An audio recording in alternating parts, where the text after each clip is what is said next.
Ha, ha, how far have you run? She looked around, turning back several times, but there was no sign of Vidar. Maybe he went to look for something to eat because she said she was hungry, but is he wasting time because he doesn't know what to feed her? Well, for Presepe, that was a good thing. Apparently, she had come quite a distance. She ran non-stop, and it was normal for her to get tired. She had not eaten anything, nor slept well, so she felt like she was about to collapse. She was thirsty, hungry, and dizzy. Maybe it's okay if you rest for a few minutes. If she fell while walking, it would be a bigger problem. Then the baby griffin in her arms let out a cry of quack. Sorry, I didn't mean that. The baby griffin looked at her with his yellow eyes as if he was giving her a sideways glance, then flapped his little wings and landed on her shoulder. Unlike before, there was no scent of flowers, warm breeze, or even birds chirping in the forbidden forest. As silence fell, that feeling became clearer. Every now and then, a strange scream was heard whose source or even whether it was coming from a living creature was indistinguishable. It did not appear to be coming from an ordinary animal. Perhaps these were the monsters that Vidar had begun to revive. But, what does he intend to do by reviving the monsters? Does he intend to attack the Imperial Palace again? Or does he just want to prevent me from escaping? It was the Book of Memories, that damned thing. Since I immersed myself in the game, and even after unlocking secret mode, this book has not appeared once. It was said that it can be used anywhere after it was only confined to the tower of the Imperial Palace, and it is even said that it reveals information about the true hero of the novel. Just like before. In other words, it can be said that the Book of Memories is a compact system that contains all the functions of the game Presepe in the cage. Now, to get it at this time? It was unbelievable. If only he had been functioning normally from the beginning, she would not have reached this extent of suffering. Have I come this far? So, if she hadn't gotten lost, she could have easily met Vidar, the true hero, and ended up with him? But in that case, she probably wouldn't have left the Imperial Palace in the first place. After the training phase, she would never meet Fenrik again. She would not love him, and she would not hear his honest confession. Even at this moment, Precipice wasn't able to fully trust Fenrik, but it was funny.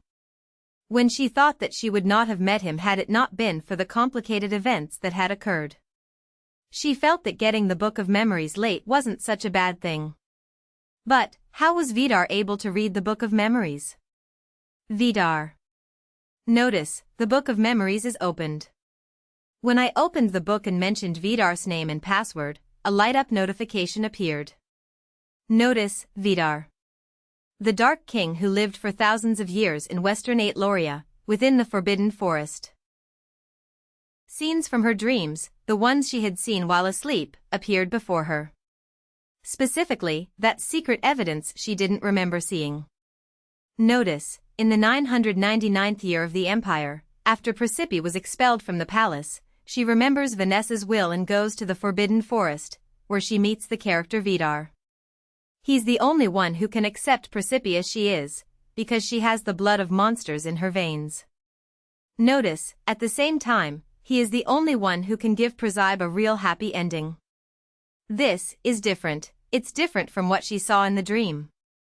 What does it mean, all endings with other characters were happy endings? There was none of this in her memory. All endings were death by poisoning, or hanging, or madness and death. And speaking of that, wasn't Juyeon muttering that in the dream as well? As if they were not satisfied with changing things according to their whims. Notice, as a result of being alone for so long, he has a childish side. But at the same time, he is brutal and a brutal monster. Like a little child carelessly tearing the wings of a butterfly. Notice, he fought countless wars with humans, but Vidar was never the one who wanted those wars. In fact, what he probably wanted most was comfort and peace. Or maybe, just a sincere heart understands it. Was Vidar in the game waiting for Presepe for this? This way, endlessly? Notice, building solid trust and mutual faith is the most important thing in the game. No sooner had the little notes about Vidar finished than summaries of the original story's paths appeared. As the notice explained, in secret mode, the start of Presepe is different from normal mode. She is expelled from the palace immediately at the beginning of the game, remembers Vanessa's will and heads to the Forbidden Forest. There, she meets Vidar, and the real phase of the secret situation begins. Secret mode's bad endings are easily predictable. If she chooses options that are far from steadfast trust and faith or sincere understanding, the story will end badly. Fortunately, Vidar was strangely kind to Presepe.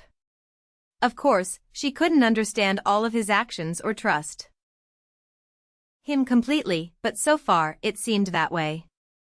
But there was something really strange. She knew that getting to the end with Vidar was more likely to put her out of the game. However, she didn't want to. If I could only be sure, if she could ask. Did you really kill them? Were you, like them, trying to keep me by your side forcibly, even if it hurt me? The Fenrik she had seen so far had never been that kind of person. But her current situation was not simple.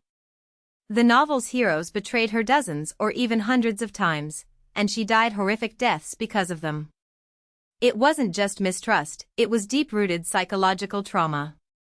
However, she wanted to hear Fenrik's answer. Even knowing that returning to Vidar now would probably be the easier way. Okay, let's go. Even if you could leave the game now, you would still regret it. Because she did not know the truth from the Grand Duke until the end. She slowly got up from her place. Then she looked at the book of memories that was in her hand, shining with a faint light. It's strange. Even when I was in the tower, all the systems appeared with question marks, except this book? Why does it work normally? Although she felt something fishy, there was no time to waste. Am I moving in the right direction? She thought she was heading east, but the forest was so wide, and the place Vidar had brought her to was completely strange, the likes of which she had never been before. It should show a lake nearby. If she had seen the lake where she had dropped her notebook, even from afar, it would have reassured her a little. At least she'll know she's on the right track. Meanwhile, the baby griffin sitting on her shoulder was staring at her with worried eyes, making soft sounds. Do you know the village road? I mean the village east of the Forbidden Forest. If we go there and ask for help, maybe we will return to the capital. What am I saying now? Of course you won't know. This little one was probably born just days ago. Then, how will he understand my words? It's a magical creature. Even if I have some monster blood in my blood, it's different. While she was drowning in these thoughts, the little griffin suddenly started flapping its little wings. Yes? The little griffin was flying low, as if saying to her, "Follow me." Did you understand me? She received no answer other than a soft chirping sound. But for some reason, she felt like he really understood her. Although it looked strange as a magical creature, I felt comfortable with him. And by force. Should I call you by a name? I can't call you all the time, she mumbled as she followed the griffin. Then she smiled slightly and looked at him. Rick. Let's call you Rick. From now on, your name is Rick. As if he understood that was his name, Rick chirped happily. Let's go, Rick. We don't know when Vidar will show up again. And when she finished saying that, until Rick began to fly slowly, with Presepe walking behind him at a fast pace. She brings to mind the face of someone she wants to see right now. It was no exaggeration to say that he was running like crazy. The distance required stopping repeatedly to take a break. But Fenrik didn't. He did not stop, but led his horse as if he were being chased. Day and night, non-stop. The screams of the soldiers and members of the cavalry were not heard. But there was no time to sympathize with them. If we continue like this, we will reach Lady Vanessa's village soon. The result was good for the effort. Fenrik was approaching the Forbidden Forest faster than he expected. But, his face on the horse's back was grim and full of worry.